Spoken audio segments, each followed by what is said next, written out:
Вітаю глядачів телеканалу ТВ4, в ефірі «Акценти». І сьогодні до нас завітала наша землячка, та кінопродюсер, а також і журналіст Галина Грабко. Отож, вітаю вас. Добрий день. Ви приїхали в Тернопіль на таку подію, яка є доволі непересічною. Це кінофестиваль «Кінохвиля». Що, на вашу думку, ця подія означає для Тернопільщини, для Тернополя взагалом?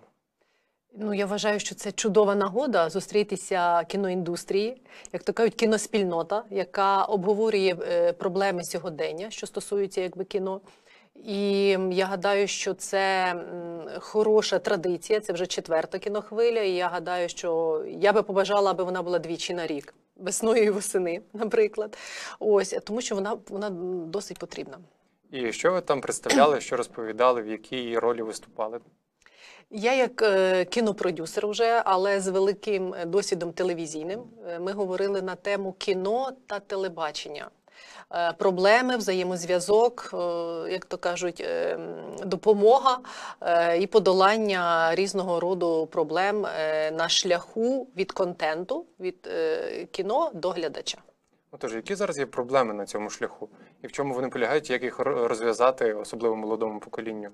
Давайте почнемо з хорошого. Я про проблеми не люблю говорити. Я кажу, що проблем не існує, вони є надумані, вони є тимчасові, але вони всі вирішуються. Тому кіно за останні 5 років, я вважаю, що це великий прорив. У нас розвивається кіно, я маю на увазі підтримка держави на розвиток прокатних фільмів, ті, що йдуть у кінотеатрах. Також з'явився україномовний контент з 100% складом українських акторів, серіали та фільми на телебаченні. І цей великий прорив, потрібно його розвивати, насичувати, примножувати, тому що глядача не можна трішки 5 років ми бачили це, потім все стишується і воно вже не відновиться на тому етапі, як було ці 5 років. Розумієте, воно, звичайно, буде спати, його відновлювати дуже складно. Тому велика проблема, казали не говорити, але згадаємо, це обмаль кінотеатрів. Обмаль у нас кінозалів, тому що глядача це необхідно виховувати ходіння до кінотеатру. І це треба виховувати змалку навіть. Це завдання кожної родини, кожної сім'ї. Якщо взяти шлях Польщі, вони зробили мобільні кінотеатри, якими доїжджають в кожне село, найвіддаленішу глибинку. Спочатку це безкоштовно. Люди йдуть, знають, що це подія. Сьогодні в неділю ми йдемо всією сім'єю на фільм. Вони спочатку ходять, вони звикають до цього, для них це стає вже традицією, це є культурна складова, де провести час. Вони йдуть на фільми, а потім, якщо на випадок уже мобільний кінотеатр не доїде, я більш ніж впевнена, і так відбувається. Вони їдуть вже в райцентр, в нашому випадку треба їхати в обласний центр, щоб потрапити до кінотеатру. Тому завдання місцевої влади, я вважаю, що першочергово повинна бути проведена робота над створенням нових кіноекранів. Це можна знаходити приміщення. Це не так затратно коштує встановлення цих екранів для показу фільмів. Є хороша традиція до прем'єрні покази, коли група режисерів з акторами приїжджають, демонструють. Але це, так знаєте, це не є систематично те, що може виховати, привити ту любов ходити в кінотеатри. І як тільки, я впевнена, в нас зросте кількість кінотеатрів, кіноекранів, у нас і касові збори набагато стануть більшими. Тому що наразі ми розуміємо, що на комедії, на комерційні фільми вони можуть окупитися чи дати прибуток. Прибуток виробникові, прибуток повернути державі, вкладені, інвестовані у цей продукт кошти, і ще й дати змогу заробити. Всі інші фільми, а я вважаю, що їх не можна відкидати. Вони дуже на часі, вони потрібні, тому що буквально на днях я спілкувалася з польськими продюсерами. Вони зраділи тому, що у нас прийнятий закон про підтримку іноземних продюсерів, про кеш-рібейти. І вони кажуть, ми тепер будемо приїжджати в Україну, знімати наші фільми. Каже, а правда, що у вас підтримуються фільми комедійного жанру? Тобто вони здивовані, тому що у Польщі поляки вважають, і я підтримую цю ідеологію, цю політику повністю, що комерційний фільм і так знайде кошти. Він окупиться за рахунок продажу квитків. Він окупиться за рахунок продакт-плейсменту, тобто внутрішньої реклами у цьому фільмі.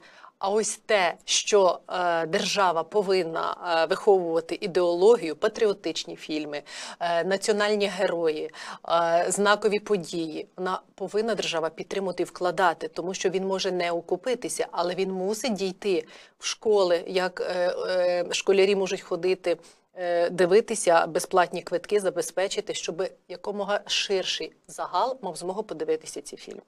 Розкажіть, будь ласка, більше про свою роботу як кінопродюсера, тому що, наскільки я розумію, це ваш основний фах зараз. Так. Що ви продюсуєте, які фільми, над чим працюєте?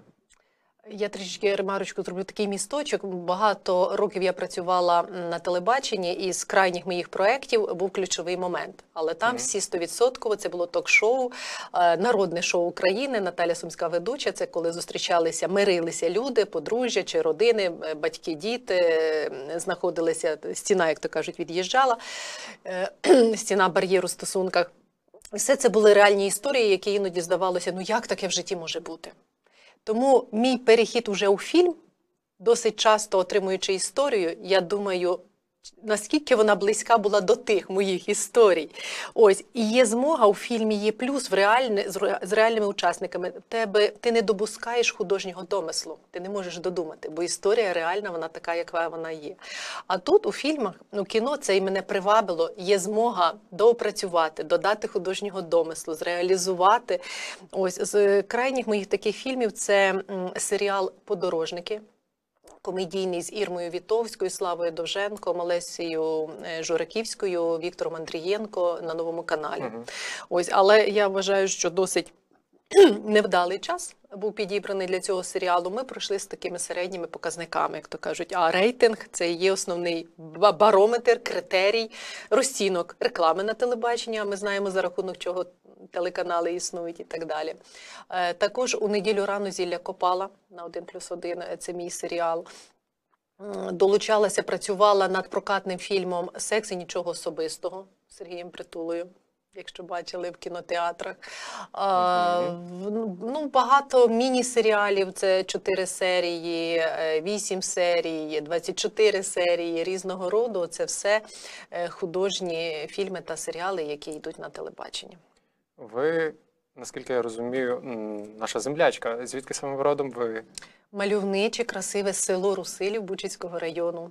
Хороші русилівські водоспади, як орієнтир. Розкажіть, будь ласка, як людині з нашої місцевості так пройти в світ кіно, світ журналістики? Перше, критерій. Про що ви мріяли? От коли я мріяла стати журналістом. Я змалку писала вірші, я чомусь гадала, що журналістика, поезія – це десь однаково поруч, це володіння словом, це ось. І в старших класах я вже дуже мріяла стати журналістом. І так склалося, слава Богу, з першого разу я не вступила, я пішла на підготовче відділення, і тільки з другої спроби я вже вступила. І дуже задоволена, що я цю професію обрала, тому що мене навчили мислити, аналізувати, думати. Те, чого, можливо, не вистачає у наших фільмах та серіалах. Коли людині в лоб розжовують усе, бо кажуть, відволікся, налив кружку собі чаю і вже пропустив щось важливе. А мені би хотіли, щоб наші серіали змушували мислити, звивини більше заплутуватись, а не розгладжуватись, розумієте? Тому що я завжди кажу, коли людина опиняється після хвороби на ліжку, і якщо їй не давати думати, вона перестає ходити. Так само і з нашими мізками. Якщо їх не навантажувати, не давати їм мислити, вони розгладжуються. Ось, тому моя мрія якби здійснилася, і перше – це вірити в свою мрію, друге – завжди стукати у двері. Ніхто ніщо не приносить на такій тарілочці. Так, на блюдечку, на таці, на будь-чому. Це тільки велика праця, зусилля над собою. Це постійно я продовжую вчитися. Хоч попри те, що я викладаю у Карпенка-Карого. Якраз хотів про це запитати вас, гаразд. Творчі, бачите, я вже випередила ваше запитання, творчі технології у виробництві фільмів та серіалів. Для магістрів у мене є на курсі і вже з дипломами режисери ігрового кіно, режисери неігрового кіно, ведучі та диктори телебачення, режисери телебачення, режисери монтажу. Тобто всі ті люди, які створюють телевізійний контент. Ось, режисери документального ще кіно також. І попри те, що я викладаю, навчаю інших, я не опускаю нагоди сама брати участь у будь-яких майстер-класах. Я хочу йти на майстер-класи. У мене є мрія також Карпенка-Карого здобути ще одну освіту. І, як не дивно, режисерську. Здавалось би, я продюсер-практик, де я маю володіти і драматургією, розумінням сценарію, роботи режисера, операторської роботи. Однак я би, мабуть, би захотіла ще закінчити більше теорії. Практики в мене є багато. Знаєте, коли ти спілкуєшся з режисером, і щоб тримати марку на рівні з ним, використовуючи термінологію, ось таким чином. То ви себе вважаєте більше людиною кіно чи людиною телебачення? Що вам ближче? І в чому, можливо, ви бачите більшу якусь перспективу, або як це буде розвиватися в подальшому? Я все-таки належу до кіноіндустрії. Воно мені якби ближче. Я дуже хочу робити патріотичні фільми, я дуже хочу робити на молодшу глядацьку аудиторію, тому що я вважаю, що дитину змалку загартовують любити свою країну, любити мову, шанувати свої традиції, культуру.